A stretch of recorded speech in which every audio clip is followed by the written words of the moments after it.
Alrighty, folks. How's everyone doing tonight? A little bit different video here uh, from what I usually do, but I wanted to comment on something that I've been made aware of and has kind of grown and picked up momentum throughout the day.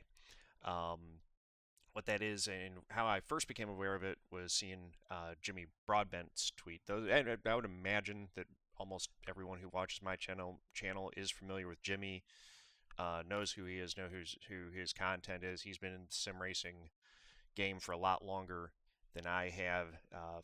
Fantastic guy, great member of the community, um, and really just an exemplary leader within the community. So when he um, puts out something like this, I tend to take notice.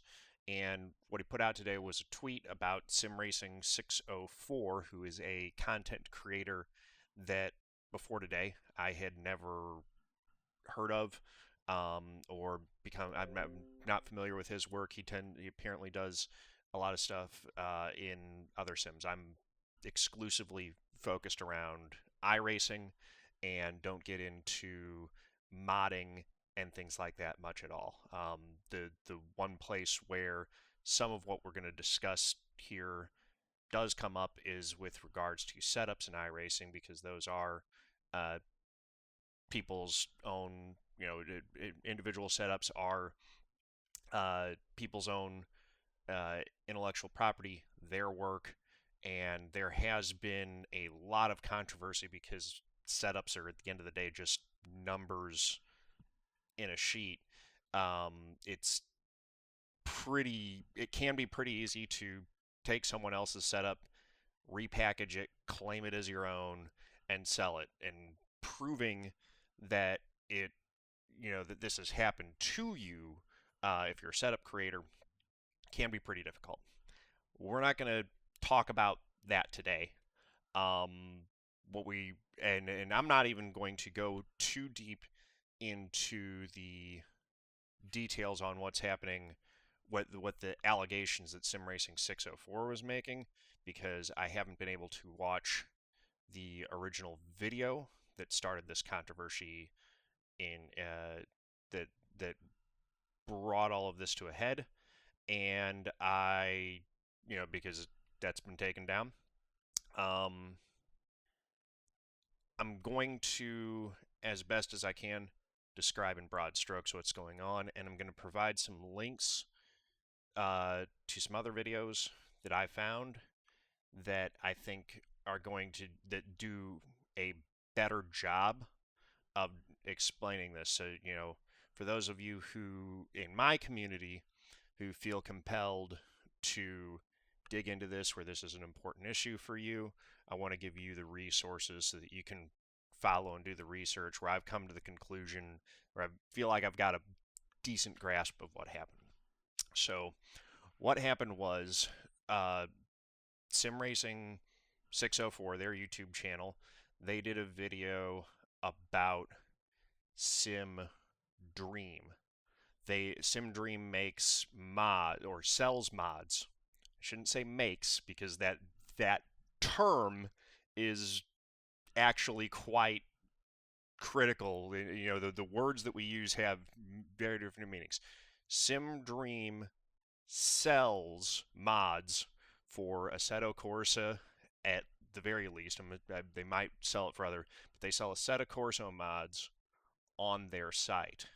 Whether or not they make those mods or own the rights to sell those mods is what is in dispute currently. SimRacing604 made a video that, according to other YouTube sim racing content creators who know him, who watch the video, in their estimation, it was a fair and objective analysis that demonstrated pretty conclusively that Sim Dream was, at least for some of their content, stealing other people's content and repackaging it for sale. They were not creating their own mod content, they were selling other people's intellectual property.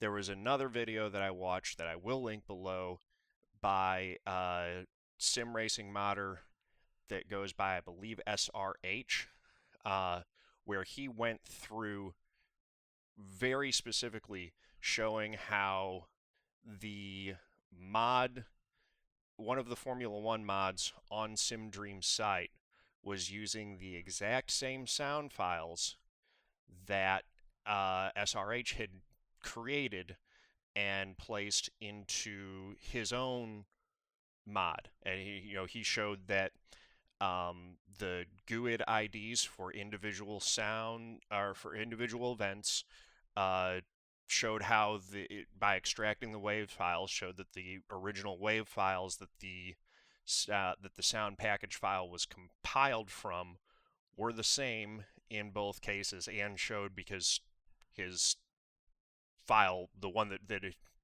his file that had been stolen and used, was in fact the earlier file. Um, some of the stuff that he goes into later on in the video, where he's playing different sounds and saying, you can listen to this one and then you can listen to this one, and you can tell they're the same. You can listen to this one and then listen to this one and tell that they're not the same. I'm going to be honest. For me, that I couldn't really tell that. I am not nearly as much of an audiophile, and I was just watching on my phone. I don't have the speaker.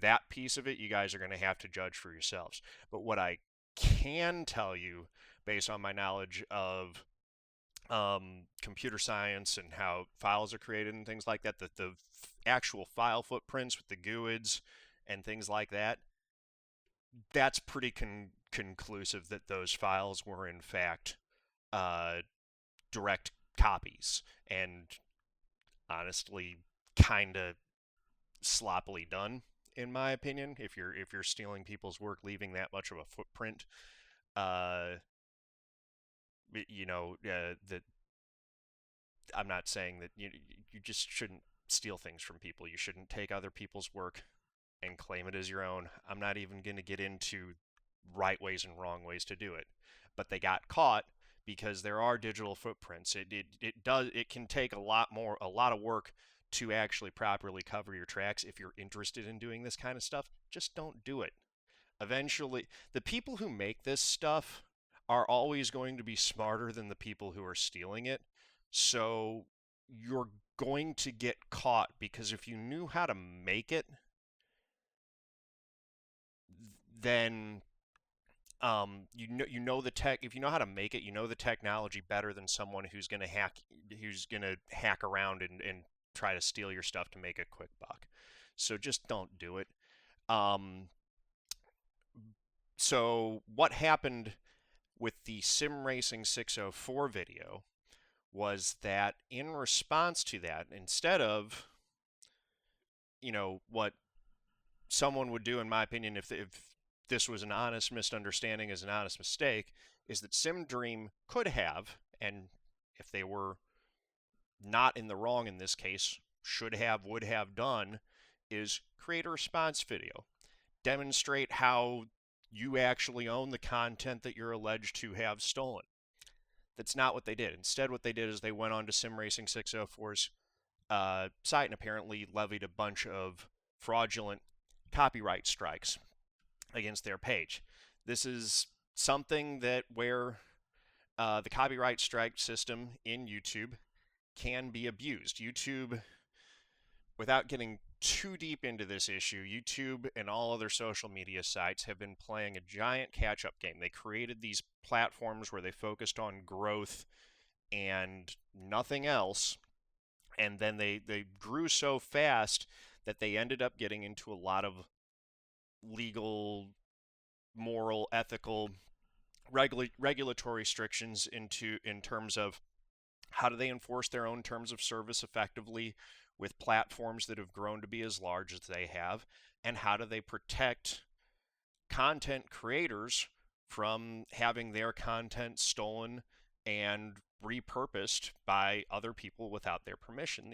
Those are not insignificant questions, and I don't really think that the answer to that is YouTube just does nothing and lets it be a free for all. Like that doesn't seem right to me. I don't agree that as a moderator and controller of the forum that they have no regulatory responsibility over the forum that they've created, over the beast that they've unleashed on the rest of the world. I think it's a great thing. I love that it provides me the opportunity to, share my races with folks who like to watch them. Um, and, have an online archive where people can watch me race. I think that's great. Uh, but it definitely opens up an avenue for bad actors to spread misinformation, spread fake news, spread hate speech, coordinate and plan attacks, all kinds of things.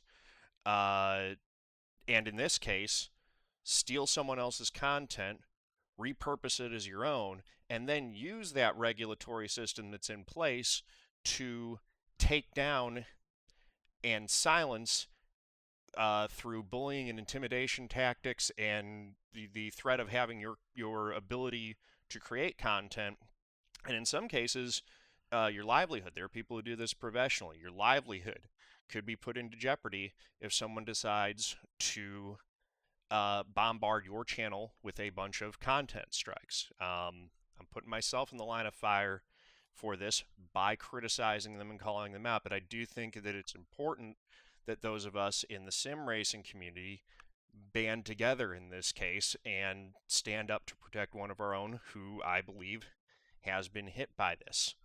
Um, if new information comes out that makes this not to be the case, or makes it clear that something else has happened, I'll I'll issue a retraction on this video, as I've done in the past with other videos where I've done things where I felt like I misspoke or did something wrong.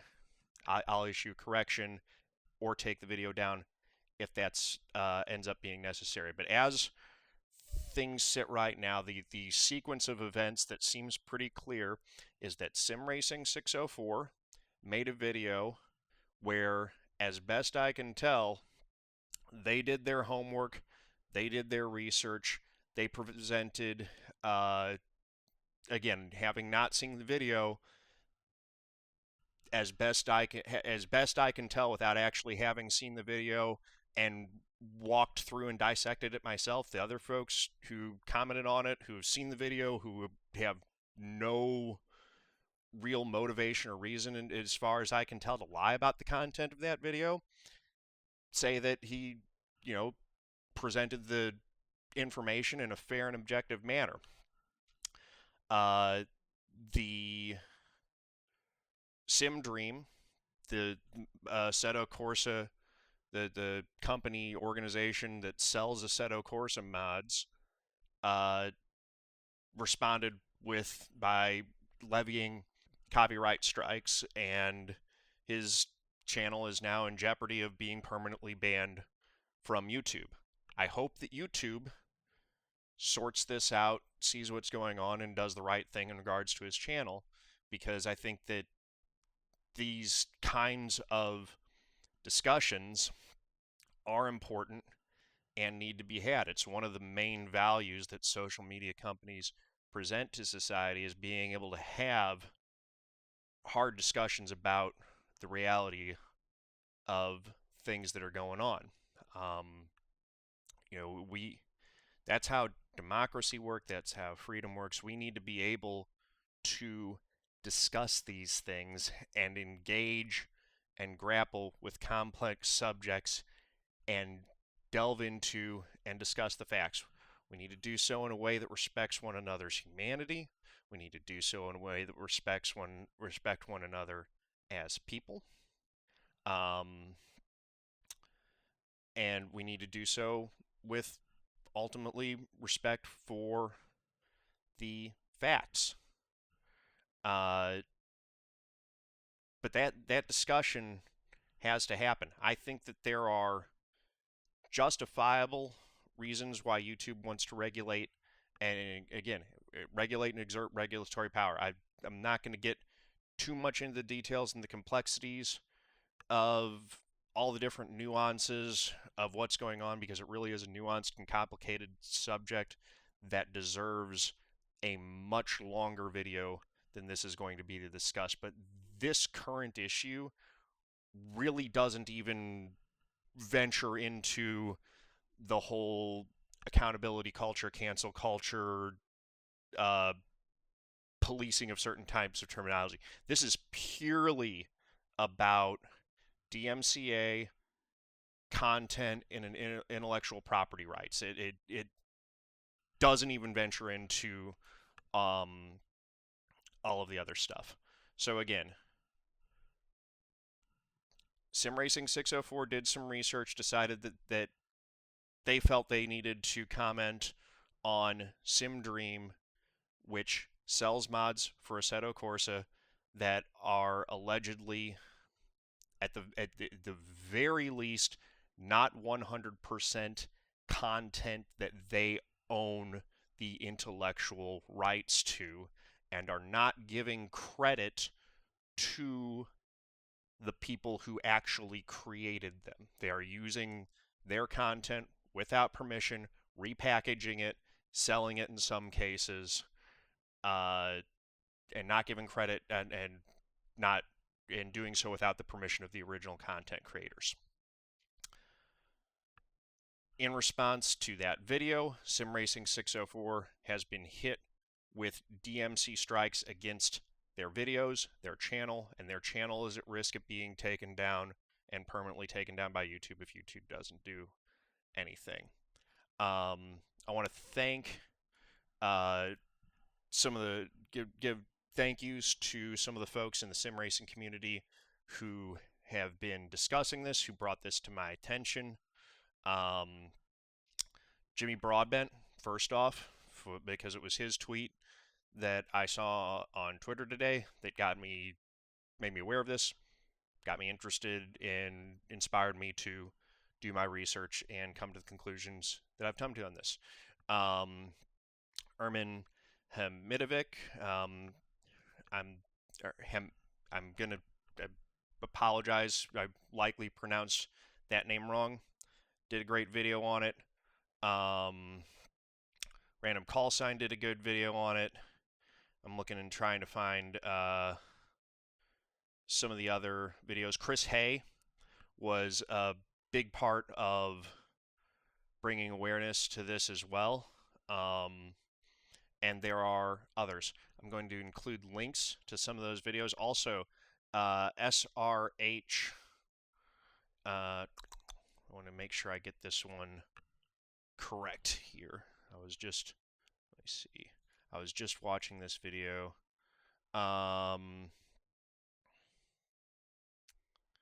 SHR modding. So it did his video going through the details and showing how Sim Dream was using his sound files in some of their packs, repurposing his sound files in their packs without giving credit. That's the best and most conclusive evidence that I was able to find so far. So yeah, I'm not going to monetize this video because I monetize my content and stuff like that. This is something different. It feels wrong to me to monetize or put ads in front of this because this is about a different. This kind of discussion, I think should be held separate from that personally. Yeah, I think that's going to wrap this video. A little bit sloppy. Apologize, a little bit stream of consciousness, but I tried to stay focused and on point. Leave comments down below if you have more information about this, have thoughts about this. If you disagree with what I've said, please comment on that as well. I've tried to be pretty careful and make sure that I stick to things that I know for as fact, and in this video and when I'm talking about things that I can't verify, I've tried to be pretty clear about that. Hopefully my channel doesn't get taken down by Sim Dream levying copyright strikes, but uh, you know, we, if we don't stand up and take a stand against this kind of behavior, we're all potentially subject to it at some point. So I think it's important that we get out in front, we band together on this stuff, and make sure that we have each other's back when member of the content creator community, the sim racing community in particular, which we're a pretty small niche community. When one of us is under attack, um, I think when I say us, I really do mean all of us. We got this one little rock floating around in space. We're all on it. We're all part of the us group. So we should all have each other's back, and that's kind of it. So um, anyway, uh, it's up to you guys.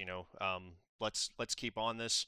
Let's keep the pressure on YouTube to make sure that that SimRacing604's channel is not unjustly removed from YouTube, and his ability to create content is not unjustly removed. We need a lot more transparency about this kind of stuff, and uh, the way in which these rules are enforced. Again, the YouTube has grown this platform far faster than they can effectively regulate it, and that's a real problem because when someone's putting out something or doing something malicious, harmful, or wrong, I understand why they feel the need to stop the spread of that content as quickly as possible. And when someone's stealing someone else's content, I understand why they feel the need to stop the spread of that content as quickly as possible.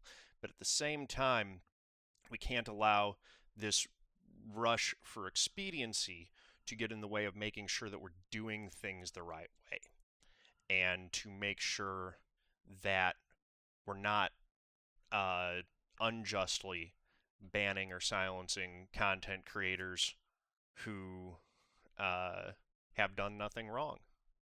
So that's it for this video. Let me know what you think, and hopefully we can rally together and get this issue resolved. We'll see how things go. Thanks, guys. Peace.